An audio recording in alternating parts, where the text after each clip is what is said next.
6 घंटे का लंबा सफर तय करने के बाद जब मैं बस से उतरा तो वक्त हो रहा था रात के 10 बजे का। दरअसल मैं अपने ऑफिस के काम के सिलसिले से इस गांव में आया हूं और कल काम खत्म करके रात वाली बस से वापस लौट जाऊंगा। ऑफिस से निकलते वक्त बॉस ने मुझे साफ साफ कहा था कि बस से उतरने के बाद अगर तुम्हें कोई सवारी मिले तो ठीक है, वरना हो सके तो रात बस स्टॉप पर ही गुजार लेना।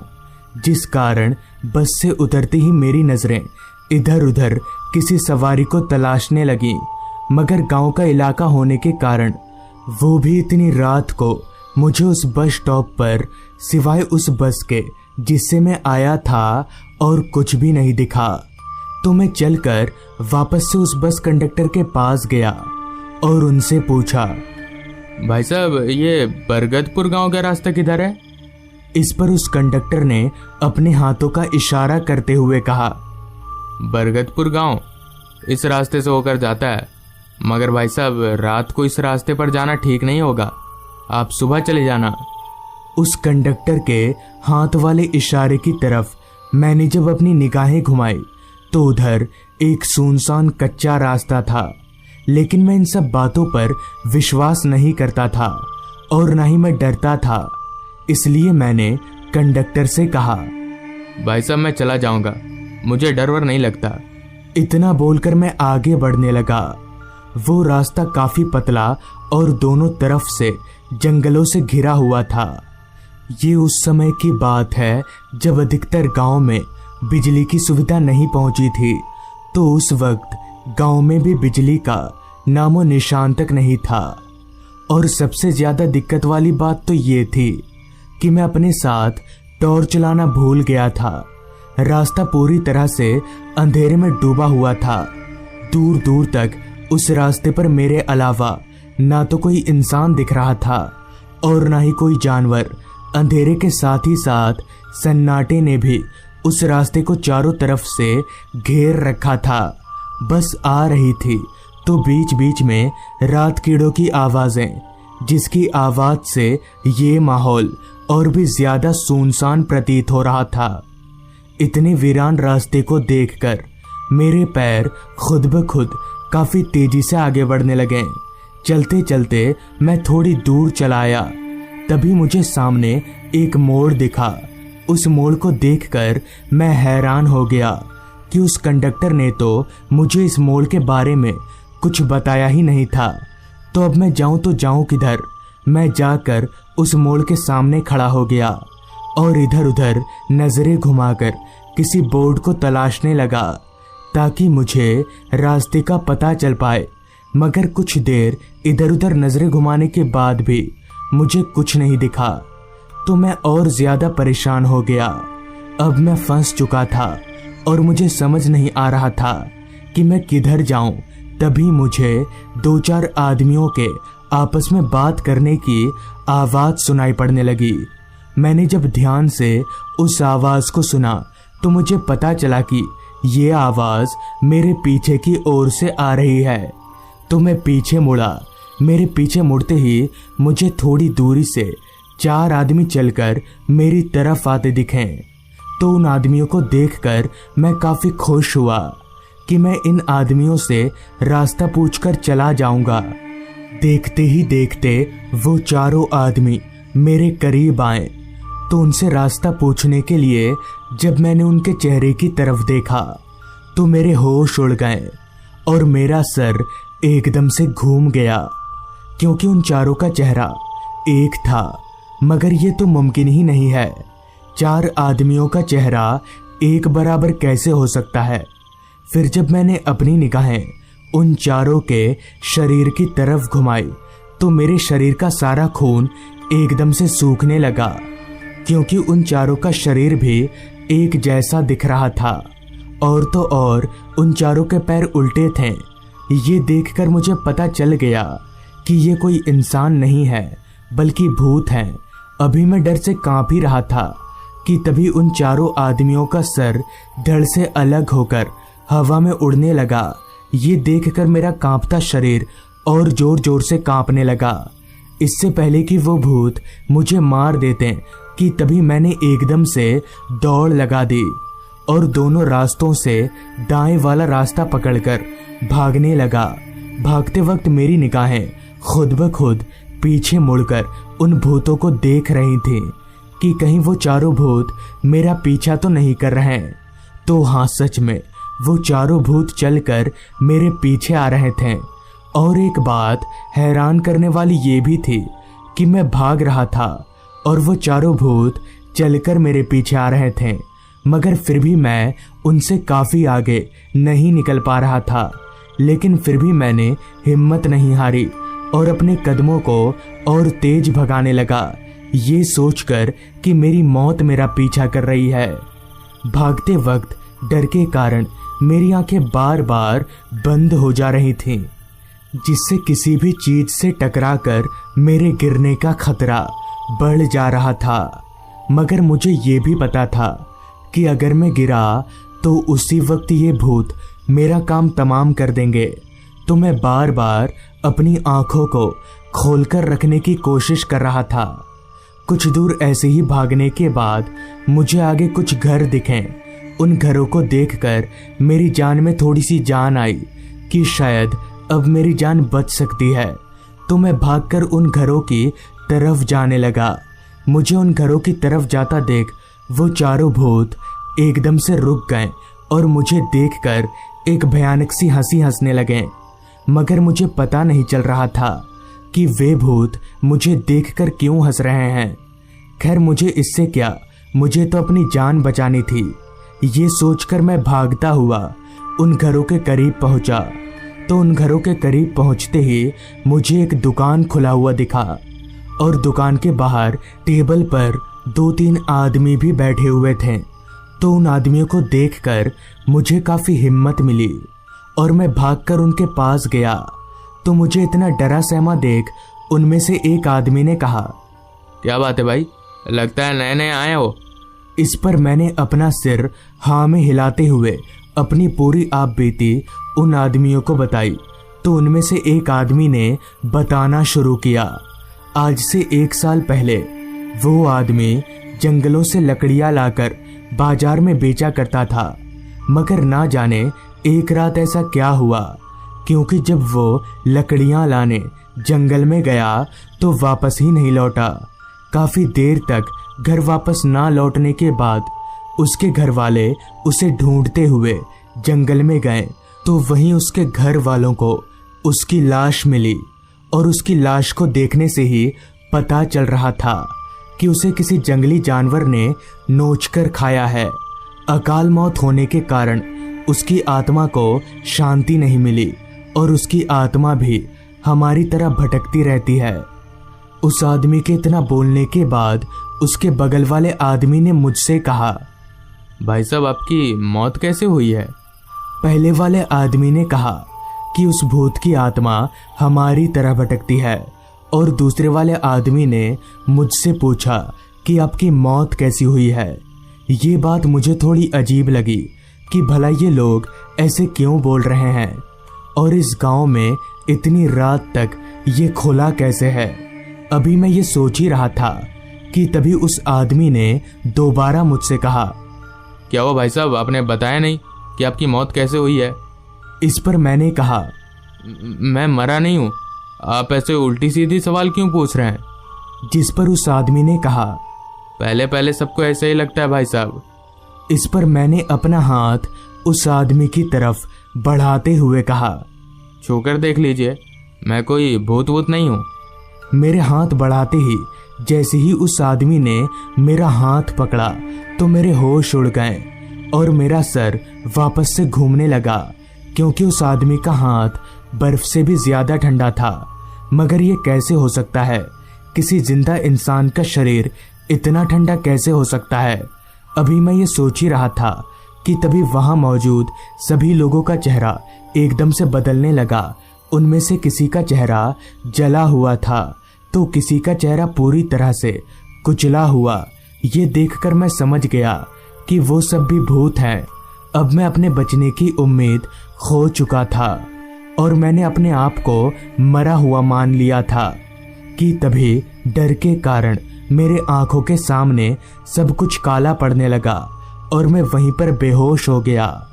फिर जब मैं होश में आया तो सुबह हो चुकी थी और काफी लोग मुझे घेर कर खड़े थे, जिसके बाद मैंने अपनी साथ घटित पूरी घटना उन लोगों को बताई, जिस पर उन्होंने कहा कि वो सभी लोग भूत हैं।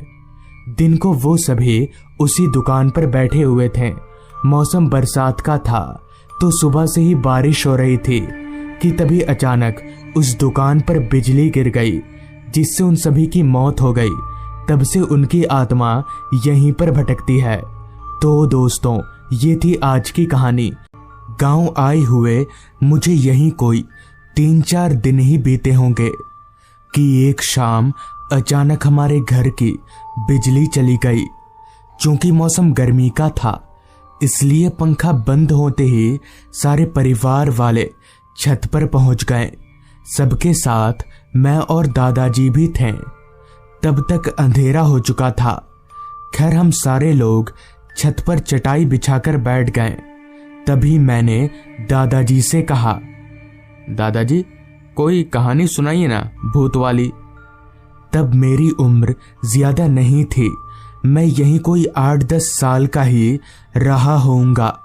खैर, दादाजी ने मेरी बात नहीं टाली और उन्होंने कहानी बताना शुरू किया।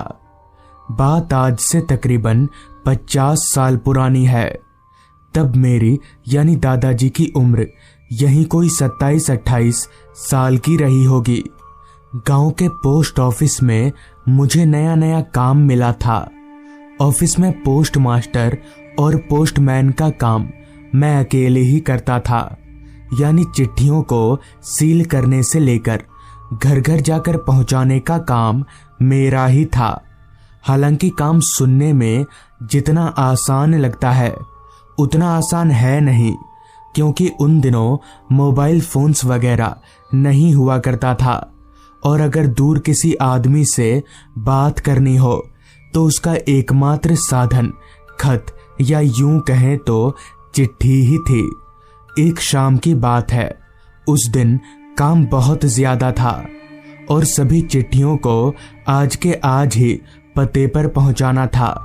मगर सभी चिट्ठियों को सील करते करते कब रात के 7:45 बज गए पता ही नहीं चला। अमूमन इतने बजे तक मेरी ड्यूटी खत्म हो जाती थी, मगर आज ऊपर से ऑर्डर था कि सबको ओवर टाइम करना है, जिससे मुझे एक्स्ट्रा पैसे भी मिलेंगे। इसलिए मैं रुका नहीं और चुपचाप काम करता चला गया।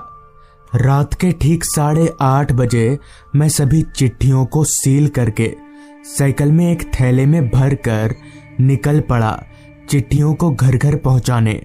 क्योंकि उन दिनों गांव में बिजली की कोई सुविधा नहीं थी, इसलिए मैंने अपनी साइकिल के हैंडल पर एक लालटेन लटकाया हुआ था, जिसकी रोशनी के कारण मुझे साइकिल चलाने में बहुत मदद मिल रही थी। गांव के रास्ते पर आदमी तो दूर, एक जानवर तलक भी नजर नहीं आ रहा था, जो कि उस जमाने में यानी आज से 50 साल पहले लाजमी ही था। उस समय के लोगों का मानना था कि रात हो जाने के बाद गांव में शैतानी आत्माएं भटकने लग जाती हैं। हालांकि मैं गांव वालों की बातों को नकारता भी नहीं था, मगर सरकारी काम होने के कारण मुझे कभी भी कहीं भी रात में जाना पड़ जाता था, क्योंकि अगर मैं नहीं गया तो मेरी नौकरी चली जाएगी। धीरे धीरे मैं एकाएक सभी चिट्ठियों को पते पर पहुंचाने लगा। कोई चिट्ठी मेरे गांव के करीब वाले गांव की थी तो कोई दूर के गांव की। सभी चिट्ठियों को ठिकाने पर पहुंचाते पहुंचाते कब रात के 9:15 बज गए पता ही नहीं चला। अब बस एक आखिरी चिट्ठी ही बची थी, जो कि मेरे यहाँ से तकरीबन 4 किलोमीटर की दूरी पर पहुंचाना था। पहले तो मैंने सोचा कि आज के लिए इतना काफी है, ये चिट्ठी कल पहुंचा दूंगा, मगर फिर पता नहीं मेरे दिमाग में क्या आया, जो मैं उस चिट्ठी को पहुंचाने के लिए आगे बढ़ने लगा। और शायद यही मेरी सबसे बड़ी गलती थी।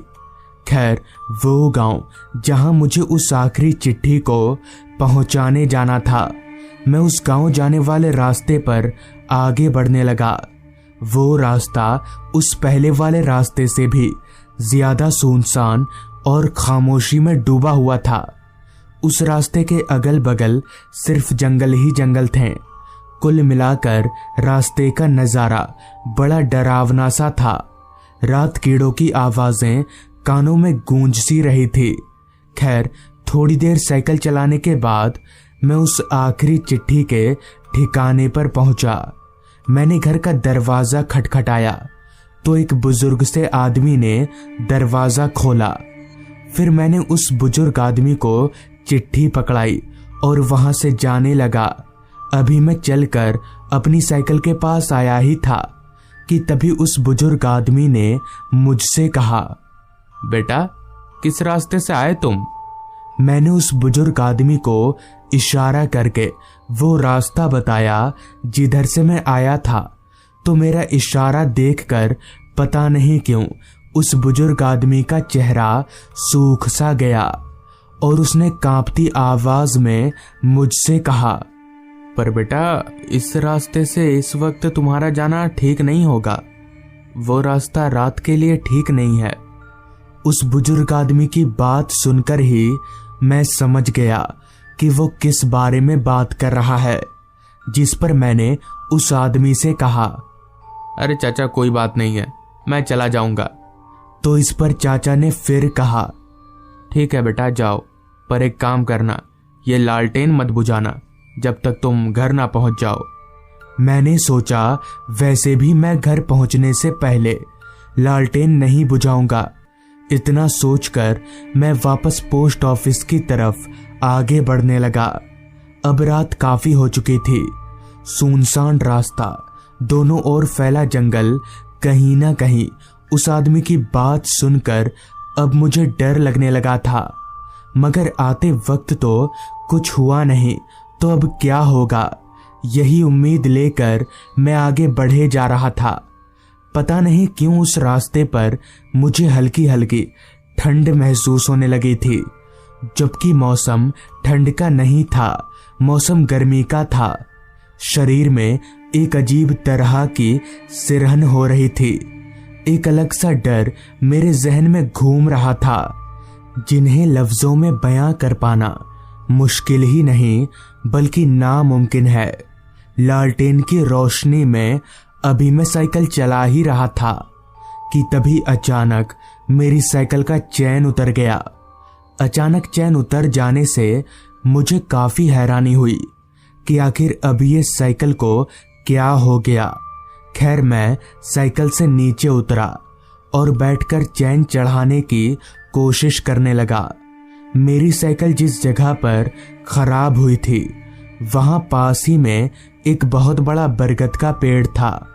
खैर, मैं लालटेन की धुंधली सी रोशनी में चैन चढ़ाने की कोशिश करने लगा, मगर लालटेन की रोशनी इतनी कमजोर थी कि मुझसे चैन चढ़ाया नहीं जा रहा था।